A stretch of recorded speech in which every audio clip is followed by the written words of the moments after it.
Bab 76, Kemegahan Pernikahan Miftah. Beberapa hari berlalu. Hari ini adalah pesta pernikahan Safira dan Miftah. Indria terus menemani Safira yang tengah dirias. Begitu juga dengan Yongki yang menemani Miftah. Mereka berdua sengaja dirias di dalam ruangan yang terpisah karena Safira yang memintanya. "Safira, kamu malu ya?" tanya Indria penasaran. "Tidak," elak Safira gugup. Indria tahu jika Safira berbohong, sebab jemarinya tampak gemetar dan pipinya memerah. Indria sangat menyayangkan kenapa pernikahan mereka diawali dengan kebencian. Andaikan saja Miftah dulu tidak melakukan hal tercela, pasti pernikahan ini akan menjadi momen yang begitu manis. Akan tetapi, Indria juga tidak bisa menyalahkan takdir. Toh, pernikahan dia dengan Yongki malah dilandasi tanpa cinta. Tetapi seiringnya berjalannya waktu bisa bahagia. "Kak Indria kenapa malah melamun?" tanya Safira lewat kaca di depannya. "Tidak apa-apa, hanya saja aku yakin jika setelah menikah hidup kamu akan bahagia," jawab Indria. "Aku hanya bisa pasrah, Kak. Aku sendiri sejak kecil sudah terbiasa hidup menderita. Jadi bagiku hal seperti ini bukan sesuatu yang menyedihkan. Hanya saja dalam hatiku masih ada sesuatu yang mengganjal. Seperti menghalangi aku untuk ikhlas menerima takdir ini," jawab Safira panjang lebar. "Kamu masih remaja, tapi pola pikir kamu sudah dewasa. Bismillah, niatkan semua karena Allah. Semoga kamu mendapat ridhonya dan cahaya kebahagiaan akan menyinari hidupmu," pujuk Indria. Selesai dirias, Indria mengapit lengan Safira dan menuntun keluar. "Masya Allah," gumam Safira dan Indria takjub. Dekorasi pernikahan sangat mewah. Tidak tanggung-tanggung, mengundang tamu begitu banyak. Bahkan teman-teman semasa sekolah Safira juga diundang. "Indah sekali kan? Lihatlah, bagaimana teman-teman kamu merasa iri. Miftah sengaja melakukan semua ini agar mereka yang pernah menyakitimu tahu jika sekarang kamu adalah seorang ratu. Miftah sangat mencintaimu, Safira. Jadi jangan tutup hatimu. Coba kamu renungi lagi ke depannya ya sedikit demi sedikit," ujar Indria. Safira tidak bisa berkata-kata. Dalam hati mengagumi keindahan yang ada di depan mata. Safira melangkah maju secara perlahan.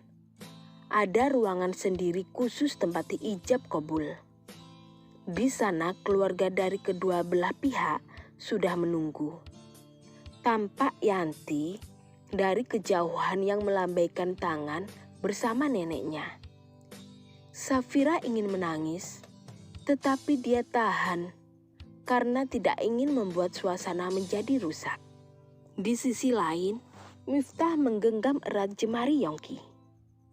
"Yong, aku salut dulu saat ijab kabul, kamu tidak grogi sama sekali," bisik Miftah. "Dulu karena aku menikah dalam posisi marah, jadi tidak ada sensasi seperti yang kamu alami saat ini. Justru aku merasa menyesal, sebab saat menikah tidak bisa memberikan kenangan yang indah untuk istriku," jawab Yongki pilu. "Gila Yong, aku sangat gugup. Aku takut jika nanti salah ucap," bisik Miftah semakin cemas. "Apa mau aku wakilkan?" canda Yongki. "Yeh, nanti Safira jadi istri mudamu dong," sergah Miftah. Tepat pada saat itu, Safira datang dan dituntun untuk duduk di samping Miftah. Matanya langsung tidak bisa berkedip melihat calon istrinya yang sangat cantik. Miftah sampai deg-degan, tetapi ketika kedua mata mereka saling bertemu, Miftah meyakinkan diri untuk menjadi suami yang layak.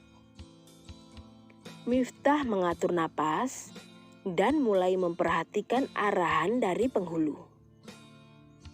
Pernikahan berjalan dengan lancar. Semua mengucapkan alhamdulillah ketika Safira dan Miftah sah menjadi suami istri. Setelah acara selesai, Safira diajak pulang ke rumah Miftah yang ternyata sangat besar dan mewah.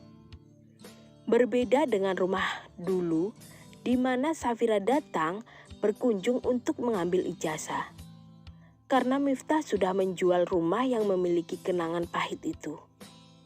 Dia memilih kembali tinggal bersama ayahnya saja yang sudah mulai tua.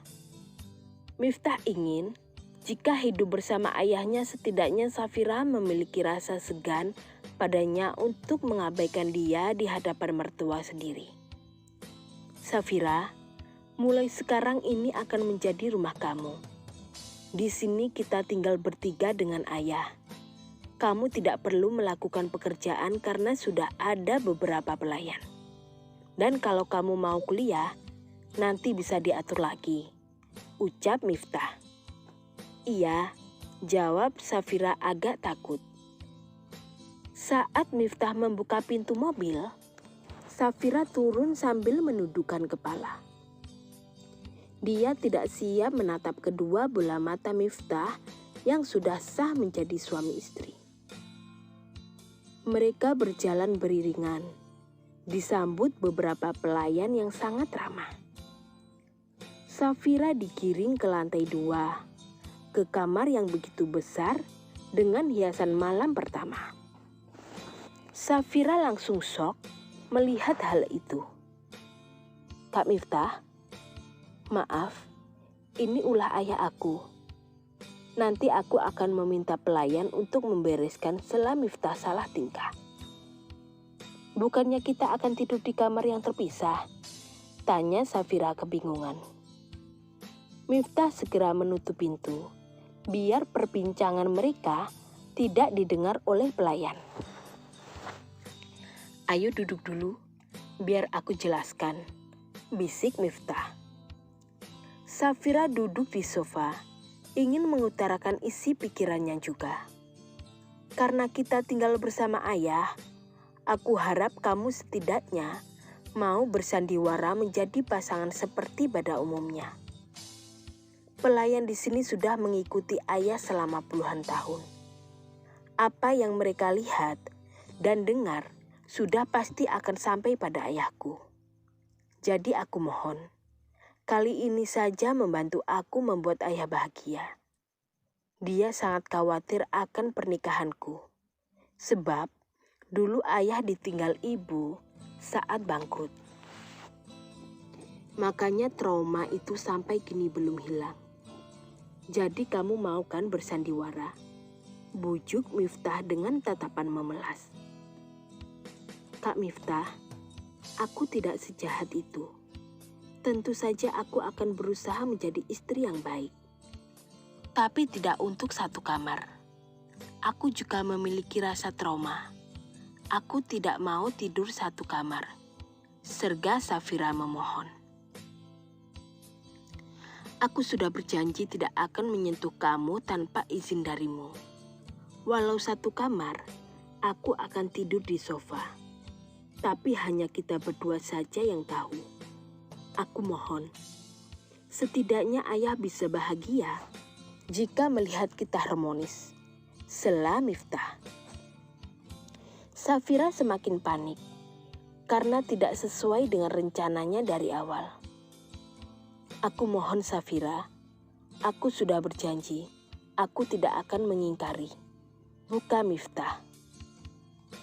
Baiklah, tapi jika kamu melanggar janji, aku akan mengajukan cerai di depan ayah. Jawab Safira tegas.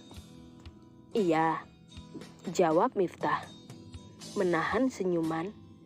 Ide Yongki memang ampuh.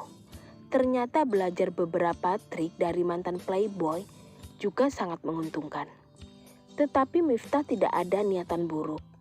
Hanya ingin lebih dekat dengan Safira dan menunjukkan kasih sayang yang nyata. Malam harinya mereka makan bersama Bintara. Safira hanya diam saja dan menunduk karena sangat takut. Safira, mulai sekarang kamu anakku juga. Jadi jangan menganggap aku ini seperti mertua yang jahat. Jika kamu ingin makan, apa tinggal minta pada pelayan. Tidak baik ibu hamil menahan diri jika memiliki keinginan. Ucap Bintara tegas, tetapi sangat senang. Sedangkan Miftah dan Safira sama-sama terkejut. Miftah lupa mengenai hal ini, karena kehamilan Safira adalah kebohongan belaka. Tetapi untungnya, Safira hanya mengangguk patuh dan tidak menyangkal soal kehamilan. Sebab Safira memang masih polos dan tidak tahu apakah dirinya hamil atau tidak. Setiap kali ingin tes pack, sangat takut.